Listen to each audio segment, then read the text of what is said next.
The Crosstown Classic is here. The Cubs take on the White Sox at Guaranteed Rate Stadium for 2 games this weekend, but they're going to be looking a little bit different as the White Sox cleaned house, fired their manager, first and third base coach, and their bench coach as they're trying to start the new wave of White Sox baseball. We'll see if the Cubs can put a hamper on their parade. That and more on this edition of the Cubs Baseball Channel. Make sure to like and subscribe. Get in that comment section. Let us know how you feel about the Cubs as they take on the arch rival White Sox this weekend. Here's your invitation to our show.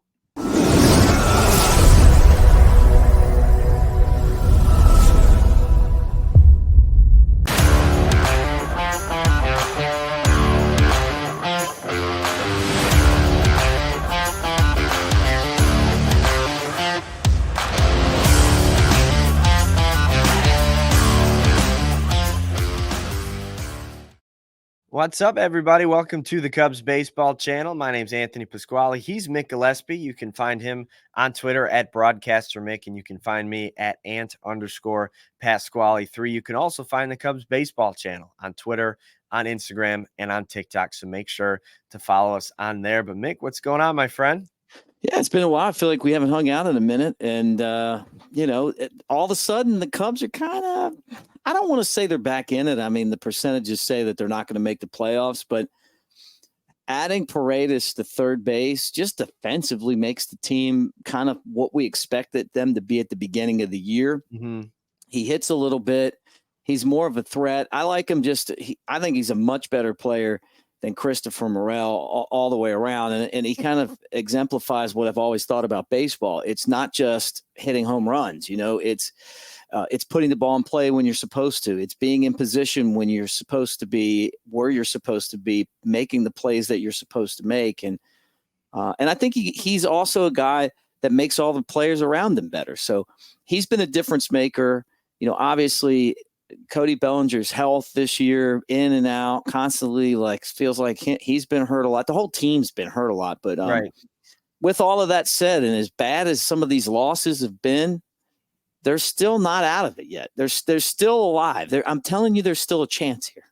Yeah, and I'm with you there. I think one of the biggest reasons why is the way that this bullpen is kind of self-corrected over the year. Like, you had as bad as it could possibly be in April and May, blowing games left and right, and they still blow some here and there, but June, July, and so far in August, this bullpen has looked a lot better. So when the Cubs do get leads, they're able to hang on to them a little bit better as of late. The Cubs have won 3 or 4 series dating back to that series against the Cardinals. Then they just beat the Twins for 2 out of 3. Now they head to Guaranteed Rate Field tonight and this weekend to take on the Chicago White Sox, who cleaned house yesterday, fired their manager, Pedro Grifol, who, according to win percentage, I believe was the worst or second worst manager of all time, over 100 or almost 200 losses in just 2 seasons, or a season and a half, I should say. They've named Grady Sizemore, the former Indian or Guardian, as their interim manager, but Chris Getz said that next season's manager will come from outside the organization somewhere. Sizemore is strictly an interim manager. But my question to you, first, offer your thoughts on this situation, but what's your take on the fact that it comes right before the series with the Cubs? I think the timing really doesn't have anything to do with the Cubs. I think the timing's more based on you lost 22 out of 23 ball games, and to think that this team lost 21 straight when earlier this year they were pushing the franchise record with 14 or 15 straight losses. The tough part about this is that for the manager, he doesn't really have many good players on that roster. And then they got worse at the deadline. Well, then they took the guys that were good and traded them away. And then they want you to go out there and figure out a way to win. But to me, the problem is that, and Chris Getz is trying to figure out how to correct it, is how do you deal with a bad culture? And I feel like this bad culture goes back years with the White Sox. When they had a bad culture, and there's just so much loyalty in that organization, which I do respect, but they should have gotten rid of people that took this franchise the wrong direction a long time ago. And it feels like the White Sox have always had very selfish players. Like I think of Chris Sale cutting the uniforms because he didn't want to wear the shorts, and then, they had the guy this year who they were going to trade. And then all of a sudden he's talking about he doesn't want to do this or that, ruins their chances to move him out. And it's just always kind of felt like that with the White Sox.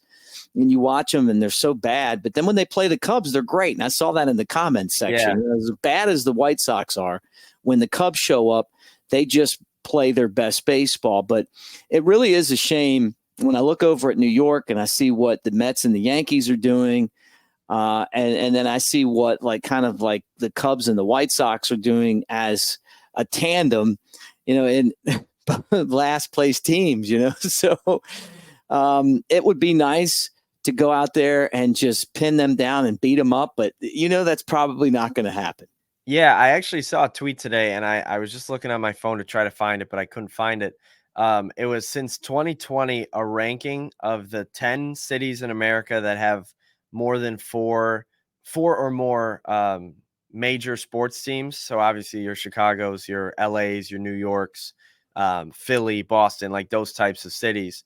And it was ranking the cities based on combined win percentages of different sports. And shocking, not many people, Chicago was 8th out of the 10, with the only teams worse being Washington, D.C., which is the Nationals, the Commanders, the Capitals, and the Wizards, and then Detroit. So, if you're only barely better than Detroit, you still got something wrong with your franchises. And it's not just the Cubs who haven't been good enough. It's the White Sox, it's the Bulls, it's the Blackhawks, it's the Bears.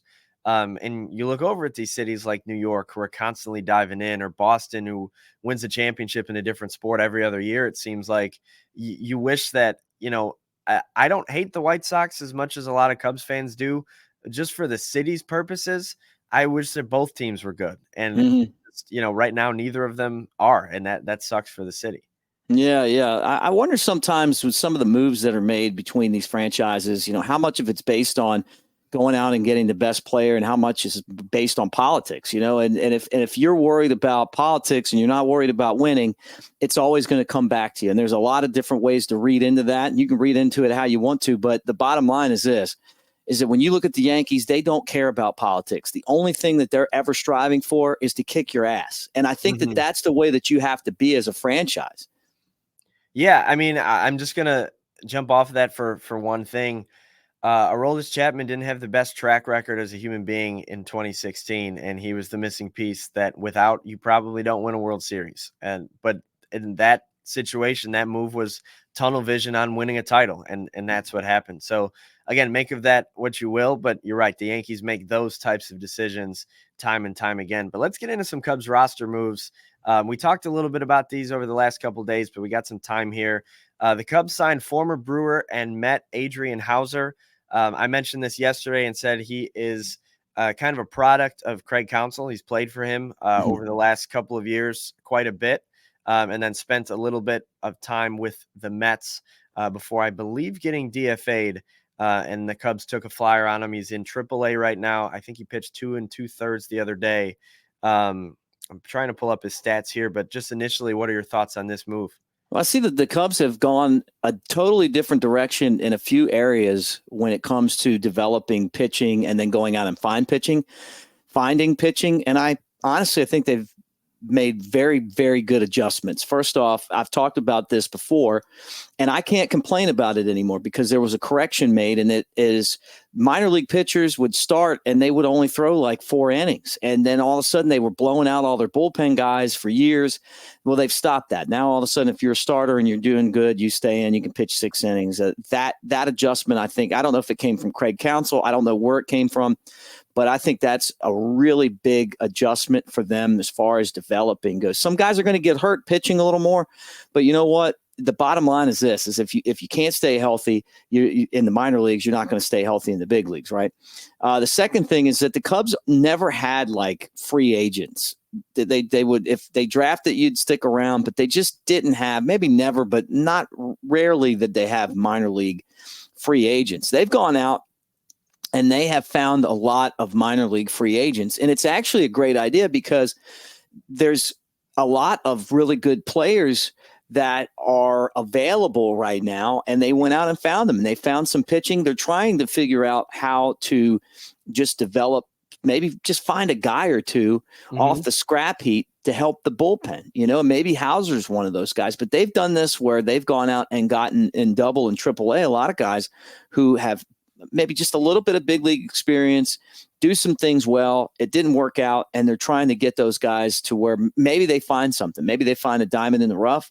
But I honestly, I think that's a good idea. And the other part of this, too, to me, is that the more influence Craig Counsell has on the organization as a whole, I think the better off the Cubs are going to be. He really is the type of baseball guy that you want to have. I did a show after the game with Pete Crow-Armstrong and Nico Horner, and then them running into each other, pulling up, and then the Cubs lose to the Cardinals. Right. And I just said that, what the problem that I feel like right now with the Cubs is that they don't know how to win. And I think part of that comes from, just the culture of baseball right now where, and it's not just the Cubs, but throughout the game, franchises don't have those lifelong baseball guys anymore that are constantly teaching the game. Now the Cubs do have Buddy Bailey. He's one of those guys that's been around. I also like having those guys like, when I first got with the Cubs in the organization, you had Bobby Dernier, you had Ryan Sandberg,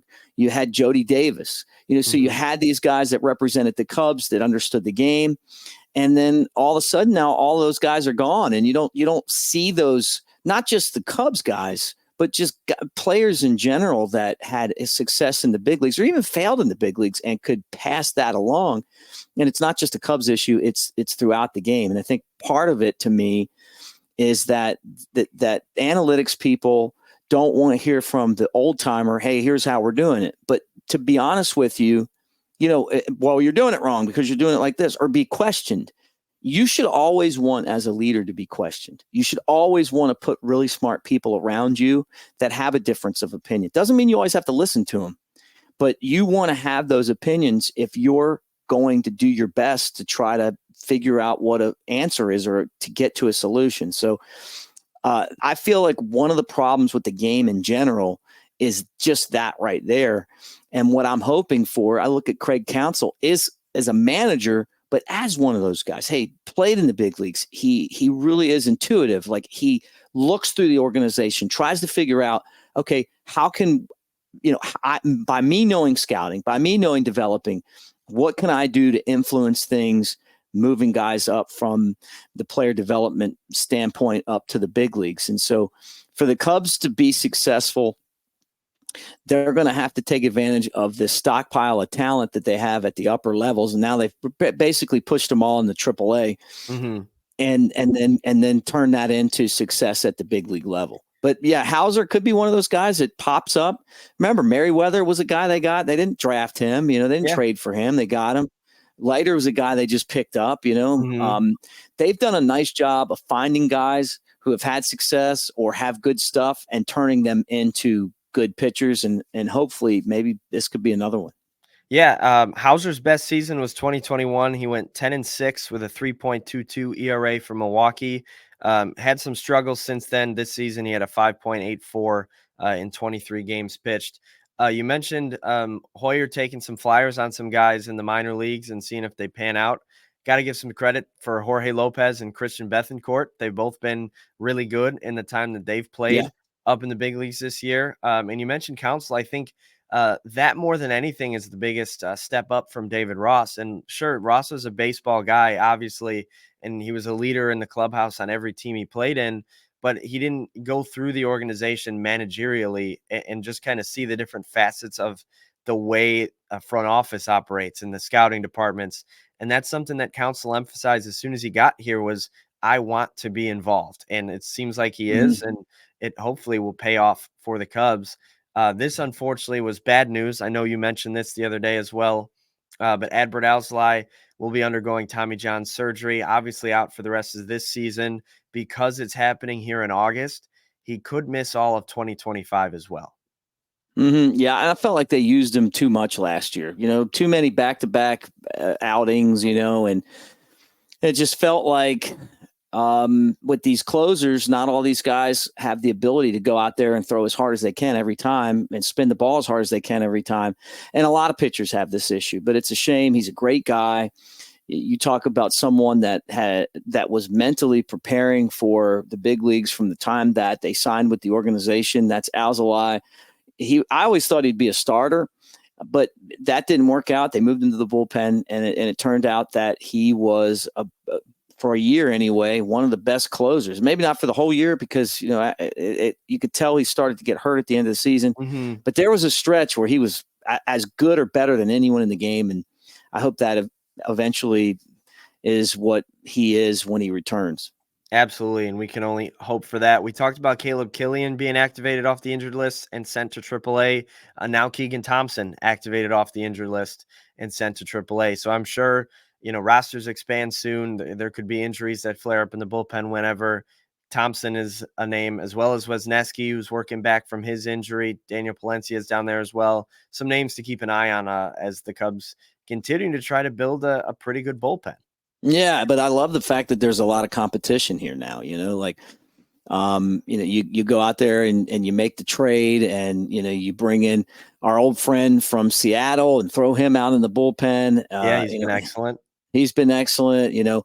Merriweather gets off the IL. He comes back, and he's going to just continue to get better. You mentioned Lopez. What a great pickup there. I mean, the guy, was upset and threw his glove and made a comment, and the Mets were like, okay, you're out of here. We can't handle this. And he's actually really good. I love watching that guy. So much movement on his pitches and stuff. He pounds his own too. Yeah, he does. Like, maybe he's found a long-term home with the Cubs, because if it was me, I like that guy a lot. But the bullpen's gotten just a lot more reliable. And, and but who knows how long that's going to last. At least right now, it's been nice. I can't stand when Hector Neris comes in. He gives me a heart attack every time he pitches, thus the nickname. But yeah, I don't know. It is what it is at this point. This is a team that's still got a lot of warts, but maybe they can. It wouldn't surprise me at all if this team went on like a 10 or 11 game win streak and ended up like right back in the mix. Yeah, and I think a big avenue to doing that is taking advantage of the schedule that lightens up considerably over the last couple of months. But the Cubs were off yesterday, so let's do a quick update on where we are. The Cubs are 3 games under 500, still tied for last place with the Cincinnati Reds in the NL Central, 9.5 back of the Brewers. But here's where it gets interesting. The Brewers were playing the Braves, who were the number 3 wildcard team, and the Brewers swept the Braves. So they obviously separated some ground with the Cubs in the division, but the Cubs picked up ground in the wild card race. So they're deeper in a hole in the division, but as close as they've been in a while at the wild card. 5 games back. The Braves are actually out of a wild card spot right now. It's the Padres, the Diamondbacks, and the Mets who currently hold the spots. Braves are a half game out. Pirates, Reds, Giants, Cubs all coupled up in there as well. And the Cubs, here are the percentages, still not great, but they play the White Sox tonight, and they play the White Sox. You didn't put that up tomorrow. there very long. Did I just say that 6.7%? I'll throw it back up there. 6.7 to make the playoffs, 2.7 to win the division. Even though that they're as close in that 5 game back as they've been in quite some time, still a lot of teams to leap. You can expect the Braves to probably figure something out over the last couple of months, but like I said, you get to play the Sox now. So you got to take advantage of these ball games. And the good thing for the Cubs is they have 2 really good starting pitchers going for them tonight and tomorrow night, Jameson, Taillon, and Justin Steele. You wouldn't expect it, but this is kind of a marquee pitching matchup this season. Taillon has been great. Garrett Crochet was the White Sox all-star this year. He's 6-8. Obviously, you're not going to have a winning record on a team like that, but hey, he's mustered up 6 wins. That's a little less than 20% of their wins on the season. Pretty good. And a 3.19 ERA up against Taillon, who actually gave up 5 runs to the White Sox last time he pitched against them. So hopefully he's not walking guys and he's staying in the strike zone this time around. There were a lot of dinky hits, like they weren't crushed, but anytime you're giving up 5 runs to the Sox, it's not your sharpest outing. So hopefully he's a little bit better tonight. 7-6 on the year with a 3.25. What are your thoughts on this matchup? Yeah, I'm excited about it. You know that the crowd's going to be loud and they're going to be all in it. And they're not going to look like a team that's one of the worst in baseball history. I mean, when you're jockeying with, some of baseball's great teams like the Cleveland Spiders and the Louisville Colonels for like the all-time worst. Yeah, like some of the all-time worst baseball teams, but they'll play the Cubs tough. I just know it. I saw that in the comment section and I'm like, you're exactly right. Like it's not going to look like that. Like they're going to be who are these guys? And they're going to have good games and, we'll see. But Taillon's been solid. I'm surprised he didn't get traded still. But maybe that's a blessing. Sometimes the best trades are the ones you don't make. And he's had a decent season. He's lived up to the contract. Crochet, if I was a White Sox like front office person, I'd want to just beat this guy down. I mean, his mouth cost them a trade. You want to get rid of anybody that's good, but it is what it is, man. So the Sizemore era starts tonight. Yeah, and we'll see if the Cubs can spoil Sizemore's debut as manager. And then Saturday night, really quick, 6:15 start instead of 7:10. It'll be Steele against Chris Flexen, who has been undoubtedly their worst starter of the season. I think he's on some sort of like 16 or 17 start losing streak. Like when he pitches, they just don't win. And maybe Steele could get another win in the win column. He's been fighting for those all season. He's pitched well, but doesn't have a lot of those W's. So maybe he can get number 4 on Saturday. But guys, thank you so much for joining us. A little bit longer show today. Had a lot to get into, even though there wasn't a game yesterday. That's just how much stuff we can talk about our favorite team. So hopefully you guys have some thoughts you can share in the comment section as well. Make sure to like and subscribe. Follow us on those social media channels, Twitter, TikTok, Instagram, and we'll be talking to you guys tomorrow, hopefully after a Cubs Crosstown W. Go Cubs.